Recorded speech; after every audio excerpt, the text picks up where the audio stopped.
just wanted to give you a taste of the esoteric art fuck you could be witnessing right now. All 154 of Shakespeare's sonnets performed live just for you with modern interpretive dance. Trust me, I am saving you. Mark Twain famously once said that Shakespeare... Oh, hold on. Got a character. Shakespeare's sonnets are something that every... It's my cishet white male. Shakespeare's sonnets are something that everyone wants to have read, but nobody wants to read. For a poet whom we know so little about, why do we wall off the one and only work of his that actually appears to be written in the poet's voice, with a series of what-ifs that would put an episode of Ancient Aliens to shame? What straight man spends 15 years of his life writing traditional love poetry to another man? This does never happen. In the history of recorded time, this has never happened. As far as we know, this is the first recorded act of one man writing love poetry to another man. Pew! Glitter. In his will, he leaves to his wife, Anne Hathaway, his second best bed. Dust. Two loves I have, of comfort and despair, which like two angels do suggest me still. The better angel is a man, right fair. The worser, a woman, colored ill. Because straightwashing this issue allows Shakespeare to be placed in a problematic canon of work created by cis, hetero, white men. And I will no longer allow another queer to be lumped into that canon simply because cis, hetero people believe that they have a monopoly on historical importance, and because queers, quite frankly, won't fight for their own history. Probably because we can't dance to it. So tangent time. My mom. Yeah, I know. Who BTW was born on April 23rd. Took me to see Shakespeare's, my first Shakespeare play, A Midsummer Night's Dream. It's performed on my high school gymnasium / basketball court floor. I fell in love with the role of Puck. Who doesn't? Played by Kate Flock, our local new wave punk girl. And she wore all kinds of nylons and pantyhose all over her body, and on that gymnasium floor she was just sliding everywhere, all over into everything, and I knew what I wanted to do with the rest of my life. And I loved my gait in a nice pair of heels. I was a gymnast, I twirled the baton, I danced in every talent show that I could find, and I cheered with the high school cheerleaders, little 5-year-old Rusty. Be aggressive, be aggressive, B-E-A-G-G-R-E-S-S-I-V-E, be aggressive, B-E aggressive, B-E-A-G-G-R-E-S-S-I-V-E.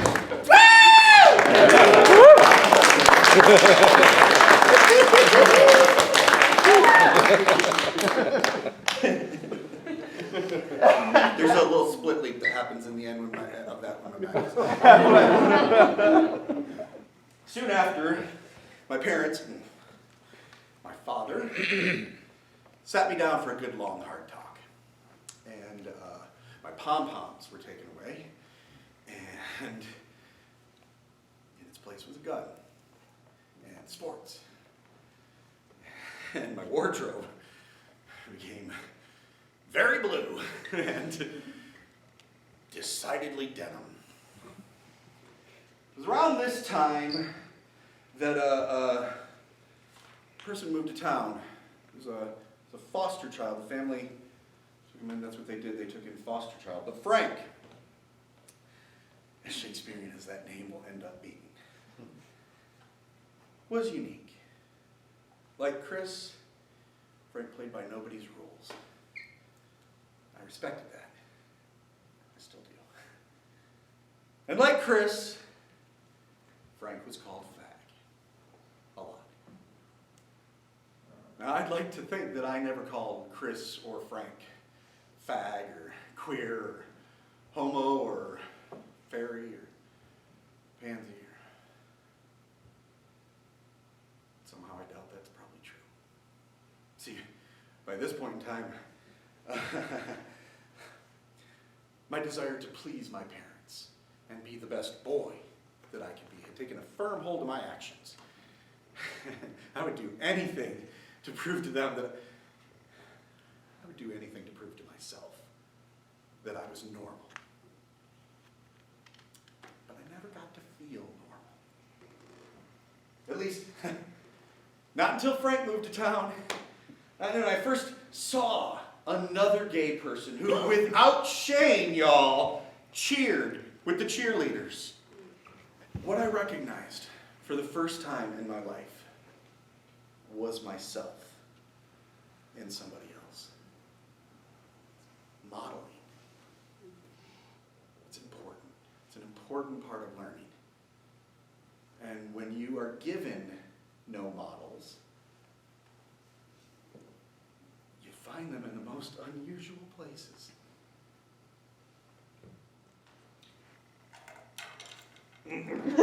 Sonnets! Right? That's what we're here for. We're here for the sonnets, Russ. If there's anything people want to hear less than the sonnets, it's stories about two gay people falling in love with each other, right?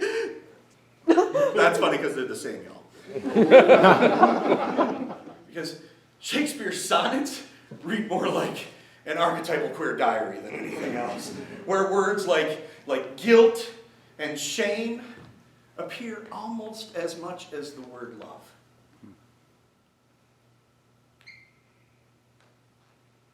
Let me confess that we too must be twain, although our undivided loves are one. Let these same blots that do with me remain, without thy help by me, be born alone. In our two loves there is but one respect, though in our lives a separable spite, which though it affect not love's sweet hours, yet it doth it steal sweet hours from love's delight.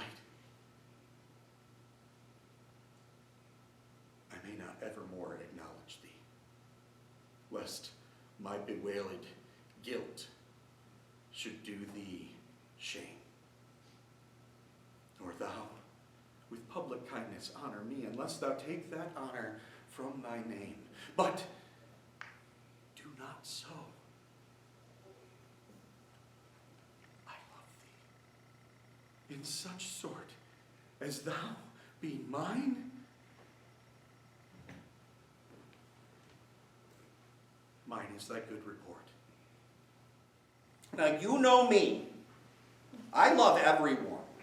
I love anyone who walks in our door. I show everyone the same amount of love, but if there is one group I will never understand, it is gays.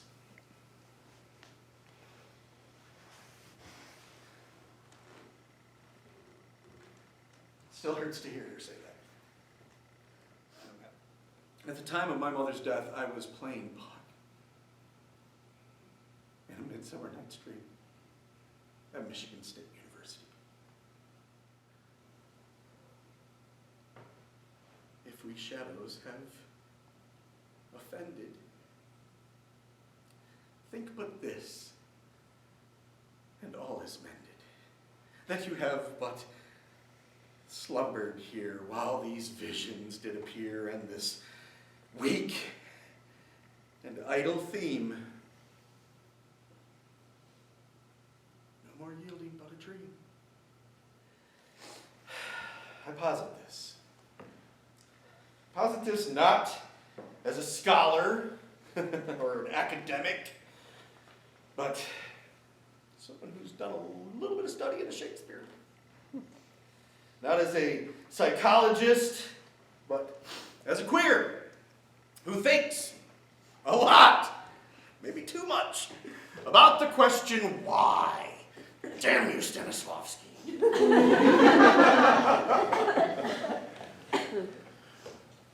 What if the reason that we know so little about Shakespeare is because they knew too much?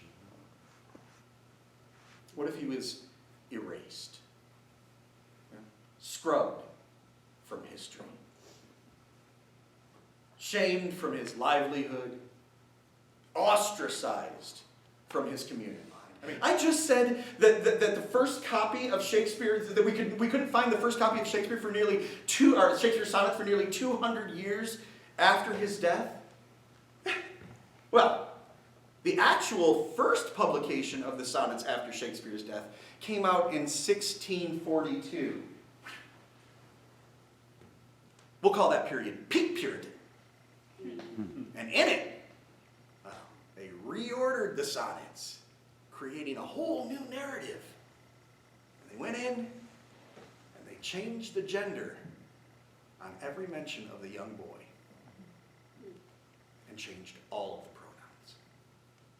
Literally straightwashing the entire document. What if we really didn't understand Mark Twain, huh? What if what he really meant was Shakespeare's sonnets are something that everyone wants to have read, but nobody wants to read. Because, like Tom Cruise in that movie where Jack Nicholson is just a lot better actor than he is, maybe we can't handle the truth. Why do we continue to allow for erasure when we know better, even in the worst of us? Why did I graduate nearly a century after Oscar Wilde posited these theories for the first time and no one ever mentioned it to me? No. In fact, most of these things were just passed over. A few carefully chosen ones, and then 150 that no one ever wants to hear. No one wants to read the sonnets, Ross. Yeah, I know. But why? Why don't we teach the sonnets for what they are? The first great depiction and chronicle of real homosexual love. Let me not to the marriage of true minds admit impediments.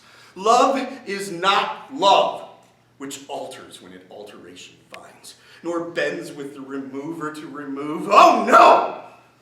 It is an ever-fixed mark that looks on tempest and is never shaken. It is a star to every wandering bark whose worth is unknown, although his height be taken. Love's not time's full, though rosy lips and cheeks within his bending sickle's compass come. Love alters not with his brief hours and weeks, but bears it out, even to the edge of doom. If this be error, and upon me proved,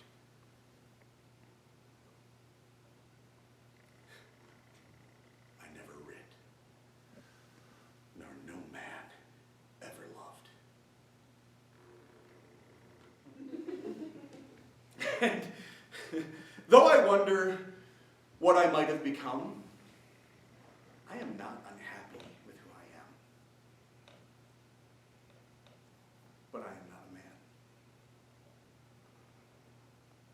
I don't really know what I am. But you cannot expect me to be the thing that tried so hard to erase the me that I was supposed to be. To be told that you share something in common with greatness is a gift we should give to every child. When I was trying to do research for this piece, I got in contact with all my friends back home in Michigan, asked them if they knew what had happened to Frank. No idea, Russ. So I finally got a hold of Frank's adopted brother, who now lives in San Francisco, and She told me what happened, and what can I tell you, Rust? She died in prison.